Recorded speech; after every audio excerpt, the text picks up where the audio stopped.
Yeah, I think if you had, you could probably handle this on your own, couldn't you? Yeah, How probably. many press conferences have you done in your life? Like I could. 5,000? Yes. Well, we got past the mic though, Ron. Oh, that's I'll take it from you, more important.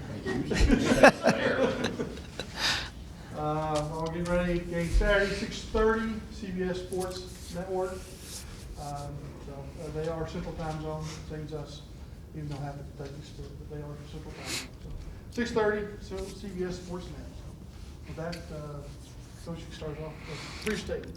Yeah, just getting ready to for a big road test, and obviously they're a really talented team. You start off talking about their team, talking about the inside play of Bassey, number 23 at the 5 spot, and then their power forward 22 Williams, and obviously number 11 Hollingsworth at the points, a confident scoring guy, and number 5 at the off guards, a really good scorer that you can't give airspace to as a transfer, and then Savage at the small forward, number 2, and Anderson's played really well, number 4 off the bench for him. So it's kind of what we're looking at from a roster standpoint of Western Kentucky.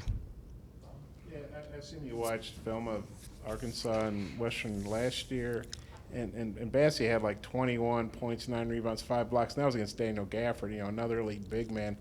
You guys don't really have anybody like Daniel. What's the, I guess, without giving away any secrets, what's the game plan for trying to handle Bassey, and how big a challenge? It seems like by far the best big guy you guys have faced so far. Yeah, obviously, the big kid at Georgia Tech's having a really good year so far, and but Bassey, creates a lot of problems inside because of his size, and he runs the floor really well, and Coach Stansbury does a great job of getting the ball to him. We've got a couple days we're able to work on some things like post traps that we really haven't done much of this year. They're probably going to try to throw the ball into both Bassey, 23, and 22 Williams, both those guys, and so we've got to be prepared for that. They run a 1-3-1 after timeouts, so we got to continually alert our guys to their 1-3-1 after timeouts, and we did get some good looks at a 1-3-1 because Georgia Tech played it at times, so we've added 3 different offensive sets against the 1-3-1 that'll hopefully give us, our guys understand where the windows are in that thing, and they're a great shot blocking team too. So I think they're 40th in the country in shots blocked, with 3 guys primaries or shot blockers, like you mentioned. Bassey having 5 last year, so there's some things offensively that you've got to do against shot blockers that I thought we did a really good job. Georgia Tech. Such a good shot blocking team as well. So, but yeah, he's a great player, and obviously had a big game against a team that's a little bit bigger than we are right now in last year's Arkansas team, and we've got to try to focus on him, and also know that they got some surrounding pieces that are a problem as well. After the Georgia Tech, or before Georgia Tech, the players talked a lot about last year's game. Has there been similar since Western Kentucky beat them here last year? Yeah, I think that they understand that these are 2 games that that we lost in our own building, and we know that they're going to have a great crowd there. But it's every year's new, and every game's got its own different theme and different identity, and I don't think you can take too much from that game film. We're playing a little bit different style, and our guys know the games we've won and the games we lost last year, but I think it just takes on a whole different identity once the ball gets tipped up. Getting back on the road again, how do you think the guys handled their first trip at Georgia Tech, and how do you think that'll benefit them this weekend? Yeah, I thought we played, we had some really good moments against Tech, and I thought that, there were some moments where we sputtered a little bit on offense or gave up a couple back-to-back baskets defensively, but it's never easy playing an ACC team on the road, and certainly it's not going to be easy going to Western Kentucky. Every road game is going to be hard and be challenging. And I mean, again, they came in and got us last year, and they've added a grad transfer who starts for them at that off guard spot, and it's an area that they wanted to improve on, which was their perimeter shooting, and obviously, they've added some shooting that makes it even more complicated with their post-up guys. Yeah, Banks, you're right. He obviously had a good game. I think he had 20. How would you compare Banks and Bassie as big men? And Bassie, I guess went to the combine last year, I think he was maybe a late second-round projection. Just obviously as an NBA guy yourself, how do you think he translates to the NBA? What kind of NBA prospect is he, I guess, is what I'm asking you. Yeah, I mean, I think, both those guys are NBA prospects because they both, have great size and they can run the floor and they have good hands. And, I think it's easier to evaluate a guy when you've seen him live, on film. I mean, both players look really good on film. And so, I can't really give too much of a projection if I haven't seen, Bassie live from what my opinion would be. But he's a great player. He's got a huge upside. He's still a young player. He's going to continue to grow and get better. But at the college level, it's a big time challenge. And the other guy, like Williams, they're going to try to post him up too. So both those guys inside are, Williams is physical at the forward spot as well. I guess Adrio and Reggie and maybe even Ethan. How could Ethan maybe help you against these big guys the way he played? And just how do you feel about your interior, defense, how those guys have played so far? Yeah, obviously the experience that Adrio has because he's, he's a 4-year college player. He understands our schemes and I think Reggie too. Even though Reggie missed those first 3 games, I think he's playing catch up on exactly how we want to play post defense and so forth. But both those guys are really good. And then you got a decision after those two, which we had the same decision at Georgia Tech. Do we want to really play small and make them kind of chase us a little bit, or do we want to try to, because we put Banks in some situations where they had to make a decision whether they wanted to keep him out there or not. And sometimes there's a trade-off of scoring around the rim or a team trying to defend threes. And it's been no secret that we've played 4 guards a lot of times. And so we'll just have to see how the flow of the game is and so forth and see who's playing well. And I'm sure they're going to do the same thing from their end. Coach, how's Mason Jones feeling? Is he closer to 100%? I know he said he was 70% after the game the other day. And then you guys are 8 games in. The rest of the season gets a lot tougher. What do you feel like has been better than you've hoped for that'll help you guys through the rest of the season? And then what are you still kind of worried about? Yeah, I think, Nikki, the same stuff that, I'm a broken record. It's we got to rebound better. We got to take care of the ball better. I think one of the areas that we've been really pleased with is obviously how we've defended. Surprisingly, I've been really happy with how we've defended the post. I think a lot of teams will look at our roster and they try to throw it in there, and we end up getting deflections and steals and we go the other way. And so that's actually been one of our positives this year is getting deflections and getting our hands on balls, and obviously defending the 3-point, because we know that people try to go inside, and then if you really work on your inside defense, then you usually give up 3 balls.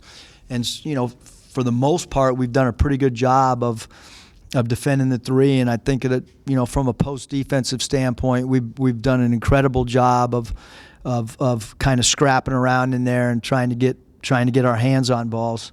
What was the other question? Mason. Oh, I don't know what Mason told you. He was 100% last game on offense, and he told me, even though he could shoot, he told me that it hurt his arm to play defense, put his hand in the eyeballs. So hopefully he's at 100% defensively. far as Sills hitting those last couple of threes, you feel that's a good chance he can carry that over with some confidence? Yeah, I mean, again, I think every game's just different. If you go play at the park and you make a layup or you hit a three, then your game kind of opens, your confidence opens. It's the same thing in a college game. It's the same thing in an NBA game. A guy, misses two or three. Does he keep shooting? Obviously, Desi's proven that he's going to keep shooting. And, sometimes with our team, it's like you just keep shooting until you get hot. And we got to mix in dribble drives and things like that, like I think we've done. But we want Desi to keep shooting, and I do think that the last game probably really helped his confidence for sure. Also, the post defense, is that more what Bailey and Chaney have done, or more just your guards and everybody helping out and getting the deflections and stuff inside? Yeah, I think it's all encompassing. It's a guy that's guarding the post player. It's the guy that's guarding the passer. It's the players on the weak side. So I really think it's, at least the way that we play defense right now, it's like it's not on one guy's shoulder. Like it's not Adrio or Reggie's defensive responsibility to guard Bassie, and it's if Jimmy Witt guards post player, it's not Jimmy's job to contain. It's everybody's job. It's like you got to have activity on the ball. You got to have good weak side help, and then, like I said, if we choose to trap the post, that'll be something that's a little bit newer and unique for us. Yeah, Mike's got these handy deflection stats here, and Adriel's leading the team with 40. Reggie's got 19, even though, like you said, he missed 3 games. Just what do you think about the big? Even Ethan's got 7. What do you think about the big guys' deflections? And could Ethan? Is there a role for Ethan in this game, maybe?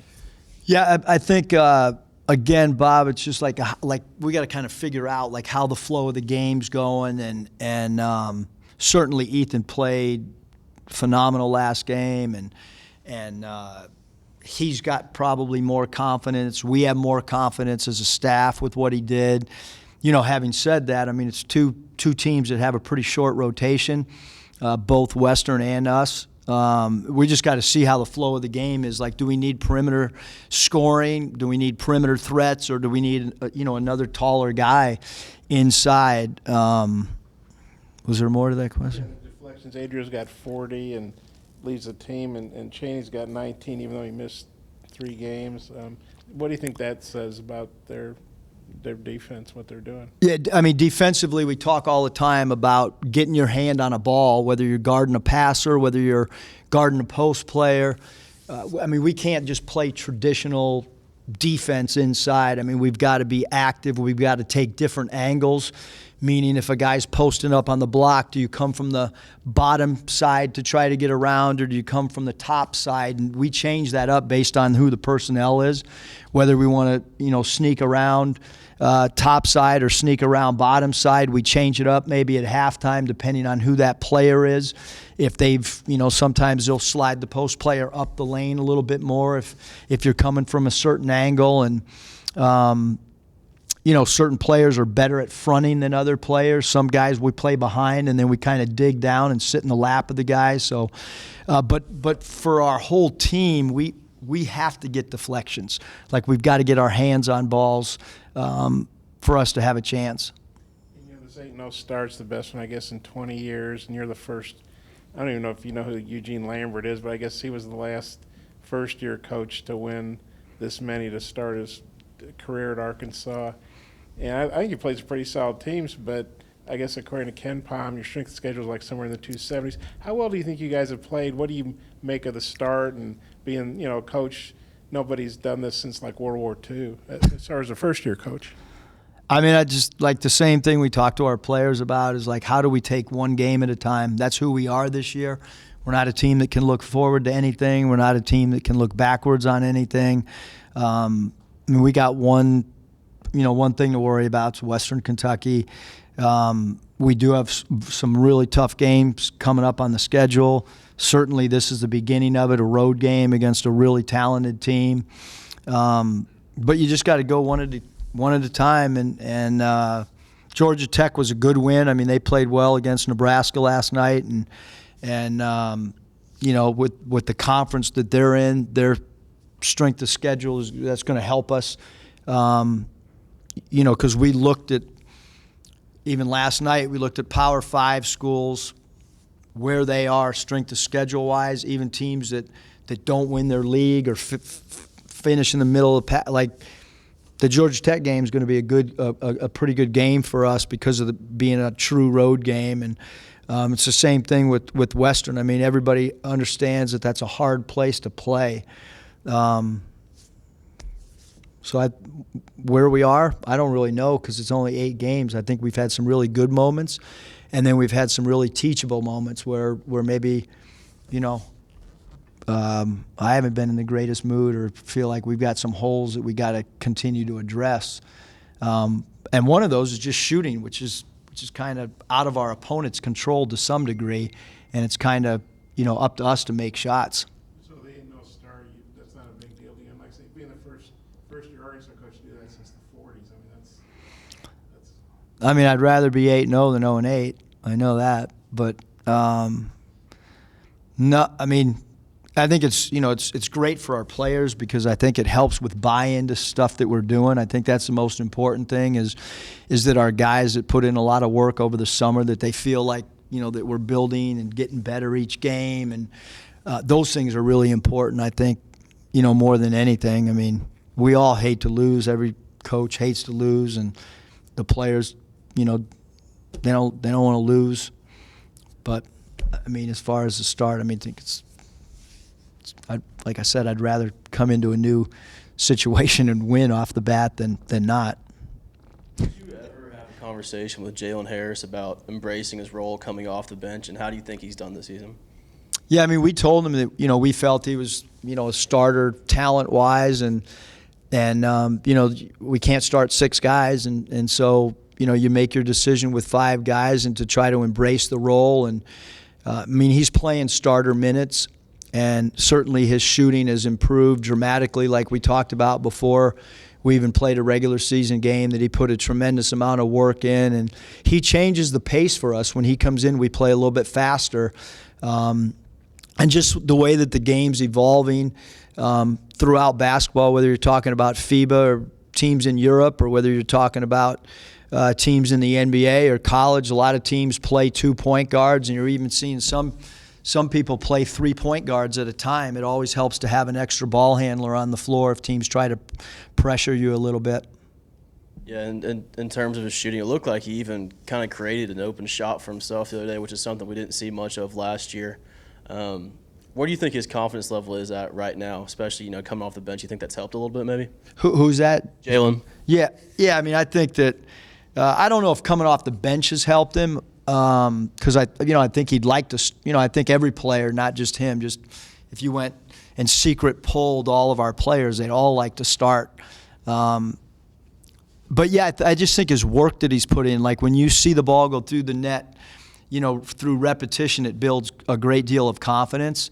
And so I think he's way more confident than maybe he has been. And then when you make one, and now he's made more than one.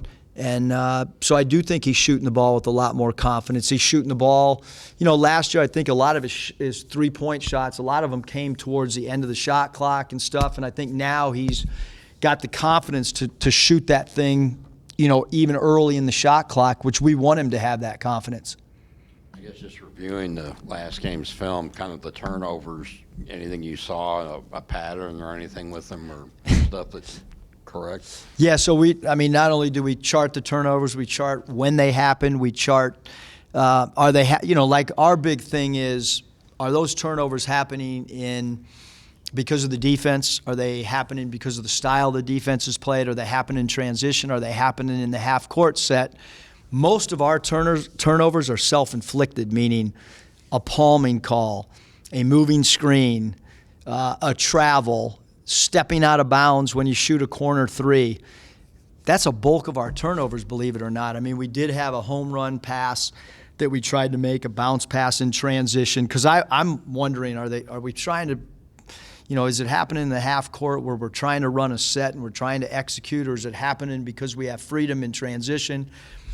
it's really neither of the two. It's kind of that in between no man's land, meaning, shoot, we're not jump stopping on a screen, or, you know, somebody traveling, not putting the ball on the deck before they make a jab step move. So, but our players are all getting it on film. We're talking to them about it, and we're continuing to try to evaluate how we can come up with some formula. Because for a stretch there, we were great at not turning the ball over. And really, before the last game we turned it over like that was Rice. And the Rice game was when we played really fast, and then we went back and looked at the turnovers. They really didn't happen in transition, surprisingly. Yeah, obviously, you know, you wouldn't have brought Jimmy Witt in if you didn't think he was going to help you. But has he played even better than you thought? What has he really brought to the table for you guys? What have you liked about what he's done for you? Yeah, I think Jimmy just brings a lot. Number one, he's even keel, like on a daily basis. He doesn't get too high. He doesn't get too low, which is good for me to have a point guard like that. That's not like me. So he's mature. He's a great defender that we put anywhere on the point guard or the four-man. Every night he gets assigned the top defender that he could possibly guard based on his size. And then he's a great rebounder, which is, we knew, you know, when the recruiting process went on with grad transfers, the number one area, because of the rebounding numbers last year and because of Daniel leaving, the number one priority was how do we just become better rebounding at any position. And so I certainly think he's filled that void. And then probably, Bob, like to answer the question, like maybe what surprised us with Jimmy is he's kind of become a go-to player, but a go-to player that we never call his play. He kind of gets a shot on his own without it being where we have to manufacture it with the play call. Thanks. Huh? I'm going to go look it up. I know you love doing that. When we're doing our